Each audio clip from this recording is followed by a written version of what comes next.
नमस्कार, सार्वमंथन न्यूज महाराष्ट्रमध्ये आपलं स्वागत. पाहुयात आजची सविस्तर बातमी. काल जे स्पष्टीकरण आपण ट्विटरच्या माध्यमातून दिलेलं आहे, खरं तर आरोप विरोधक गंभीरपणे करताना पाहायला मिळतात की गायवळ यांना जे शस्त्र परवाना होता तो तुमच्या स्वाक्षरीने दिला होता आपल्या अधिकारीच्या नेतृत्वात. त्यांना कदाचित माहिती नसेल, लायसन्स इश्यू करण्याचे म्हणजे लायसन्स जेव्हा इश्यू होतं ते संबंधित पोलीस आयुक्तांच्या सहीने ते इश्यू होत असतं.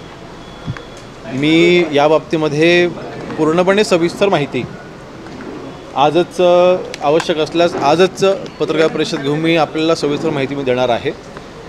जे काल मी सोशल मीडियाच्या माध्यमातून स्पष्टीकरण दिलेलं आहे त्या बाबतीमध्ये विरोधक जे टीका करत आहेत, आता मी एवढंच सांगेन की मी या खुर्चीवरती बसलेला असल्यापासून प्रलंबित गुन्हे किंवा गुन्हे दाखल असलेल्या एकाही व्यक्तीला माझ्याकडनं लायसन्स देण्यासाठीची शिफारस झालेली नाही आणि या भूमिकेवरती मी ठाम आहे.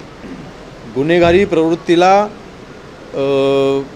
पुढे आणण्याचं काम आमच्याकडनं आजपर्यंत कधी झालेलं नाही आणि नाही कधी होणार आहे. आणि म्हणून जे काही म्हणजे गुन्हे दाखल होते, मग पोलीस आयुक्तांनी कळवलं होतं, मग गुन्हे दाखल असताना देखील लायसन्स देण्याची गरज काय होती, हे जे काही आरोप केले जात आहेत ह्याची सगळी सविस्तर माहिती मी स्वतः कागदपत्राच्या सोबत मी आपल्या सर्वांना देईन. ती वेळ मी नक्कीच आपल्याला सर्वांना कळवेन. परंतु मी पुन्हा सांगतोय, प्रलंबित गुन्हे असलेल्या व्यक्तीला किंवा गुन्हे दाखल असलेल्या व्यक्तीला मी खुर्चीवरती बसलेला असल्यापासून एकाही अशा व्यक्तीला मी लायसन्स देण्यासाठी मी शिफारस केलेली नाही. सचिन गायवळ रोहित पवारांनी आरोप केलेले आहे. सचिन गायवळ हा निलेश गायवळ याचा भाऊ आहे आणि त्याच्यावरती ज्या पद्धतीने गुन्ह्यांचे दाखले आहेत त्यानुसार तो द्यायला नाही पाहिजे होता. स्थानिक पोलिसांनी देखील शस्त्र परवाना न देण्यासंदर्भात देखील सूचना करण्यात आल्या होत्या. बघा, ज्या वेळेस अपील केली जाते ती वैयक्तिक अपील असते. मग तो कोणाचा भाऊ आहे, कोणाचा नातेवाईक आहे, त्याचं कोणाचे काय सगळे संबंध आहेत,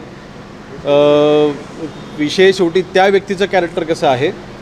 आणि ह्या बाबतीमध्ये मी काल ते देखील ट्विट करून सांगितलेलं आहे की माहिती मी दिलेली आहे की जे काही गुन्हे सचिन गायवळवरती 15-20 वर्षापूर्वी जे काही त्याच्यावरती गुन्हे दाखल होते ते 2019ला सगळे गुन्हे हे माननीय कोर्टाने त्या सगळ्या गुन्ह्यांमधून त्यांची निर्दोष मुक्तता केलेली आहे. सेटलमेंट देखील नाही, निर्दोष मुक्तता केलेली आहे. आणि मागच्या 10 वर्षामध्ये 2015 ते 2025पर्यंत सचिन गायवळवरती एकही गुन्हा दाखल नाही. 2019मध्ये त्यांच्यावरती जे जुने गुन्हे दाखल होते ते सगळे गुन्हे हे माननीय न्यायालयाने सगळे गुन्ह्यामध्ये त्यांना निर्दोष मुक्तता केलेली आहे. ही वस्तुस्थिती लक्षात घेऊन सबकॉन्शियस माइंडने मी निर्णय घेतलेला आहे. धन्यवाद. सार्वमंथन न्यूज महाराष्ट्राला लाईक करा, शेअर करा, सबस्क्राईब करा.